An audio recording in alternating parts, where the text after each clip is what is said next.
This man had worked in the FBI with my father. I had never met him, but I had heard of him. And I took 2 days vacation and went to the seminar. There were 240 cops at this seminar. All I know for sure is that one of them was converted to the United States Constitution. Dr. Skousen converted me while I was there. I felt the spirit of freedom like you would not believe. And I really appreciate the pastor who gave the opening prayer. It was powerful, and he alluded to something that I have felt for a long time, that the spirit of freedom is the Spirit of God, and we can't do this without His help. That's right. Okay? That's right.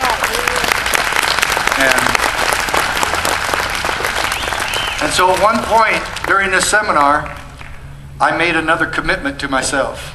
I said, I will never be on the wrong side again. And Dr. Skousen handed me his book entitled The Making of America. And that's all this training was about. Police training was about learning about the Founding Fathers and the making of America and the miracle that America was in the first place. And if it's a miracle, you know where it came from. Amen. And so he handed me the book and he said, promise me that you'll teach these things to your children. Well, I have. And now I'm starting to work on my grandkids. And the oldest one's not even 4 yet, or just barely turned 4. And so I've been busy, and I've been teaching this stuff all across the country now. And I'm so grateful for it. In the last 4 weeks, I've been interviewed by BBC, British Broadcast Corporation, Russia Today, German News, Time Magazine, and Fox News. Right on. And you know what? What's that proof of? We're having an impact. Yes. We're making a difference. And the reason we are is because of you.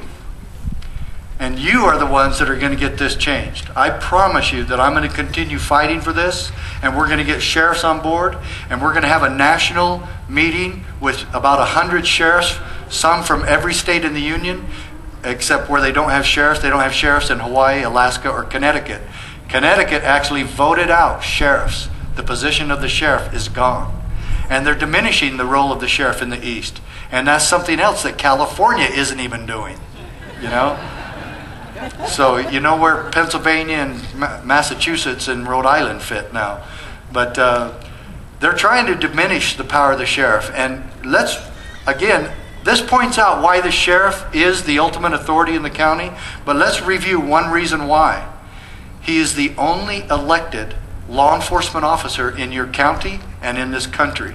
He's the only law enforcement official that is there by, for, and of the power source.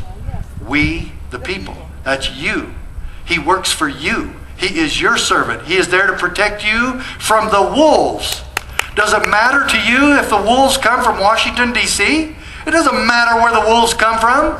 He promised to protect you from the wolves. And there's some double meaning of that, because the federal government's trying to force wolves into your ranches and your farms and your neighborhoods. And sheriff, you're supposed to protect us from those. So, I can't remember, but one sheriff said, you mean when they're putting the wolves into our state and I was sitting there with a gun and shooting all the wolves, I would be within my rights? And I'd say, yes, you are. Okay. But now, so everything's going great in my life. I'm still at Provo PD. I'm getting promoted. And you know what happens when things are going great? The in-laws call. And my wife's parents call and they want me to move home to Arizona. Both my wife and I are from southern Arizona, right in the same area. And they want me to move home. I've already got 11 years on with Provo. I can retire in 9 years and then move home and run for sheriff. Oh no, they didn't want anything to do with that. They want me right now. We're going to have a corrupt sheriff unless you come home and run for sheriff. And I said, well, running and winning are two different things. And I said, we're not coming. And this is the first time in our married lives that my wife agreed with me. Her parents were crazy. Okay?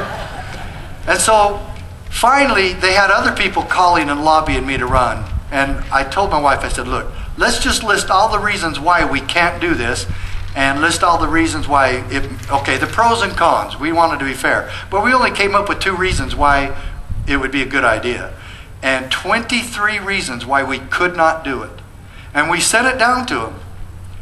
And 3 weeks later, we moved home and ran for sheriff. Absolutely true story.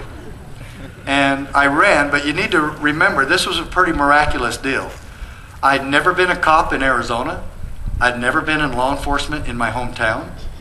My dad had served as an FBI agent there, and that was it. But I did have 11 years law enforcement experience in Utah, and that's what I ran as. And I won. And then in 1992, I was reelected. Then in 1993, towards the end of 1993, Bill Clinton started, and I know this is going to shock you, maybe even cause you a little bit of a dismay. He started lying. But it was okay, because you know why?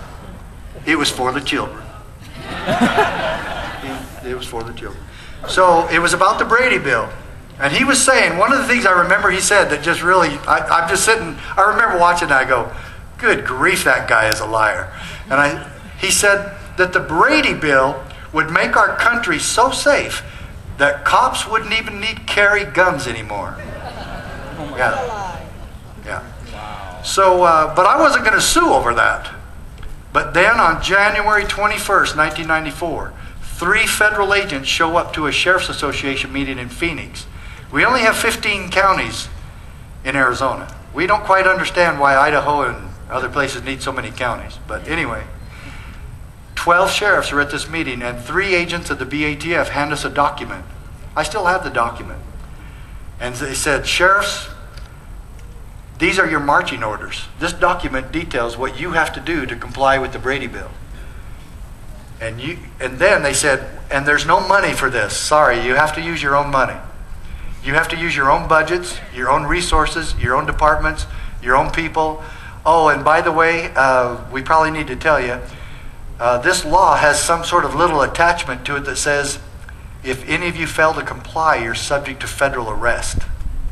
The first time in United States history that an unfunded, unconstitutional mandate was had attached to it a threat of arrest if we failed to comply. All absolutely true. All of it's documented here. I want to read this threat of arrest. It's right here on page 4 of this little booklet. The most powerful $2 booklet you'll ever read in your life. It says this: under a separate provision of the Gun Control Act, this modified the Gun Control Act of 1968, the Federal Gun Control Act.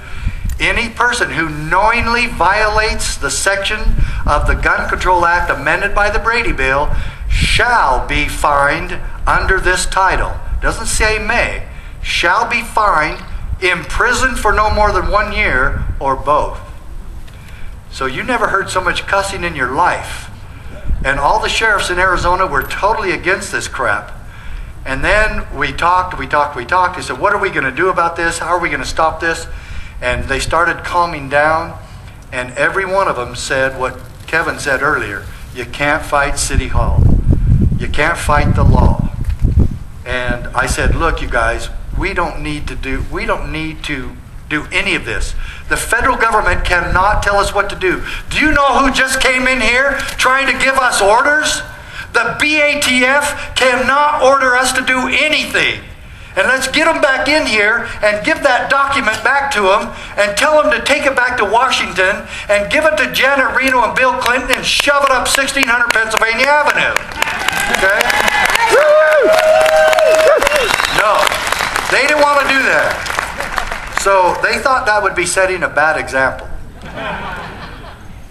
Could there have been any better example of us keeping our oath, just telling the federal government, no. In fact, we will scoff at you, we will laugh at you, trying to make us to do anything. And so I drove home. I had a 2.5-hour drive from Phoenix to Safford, Arizona, and right away I made my mind up about 2 things. 1, I am not going to quit my job over this. Okay? 2, I am not going to comply. And so, but where does that take me?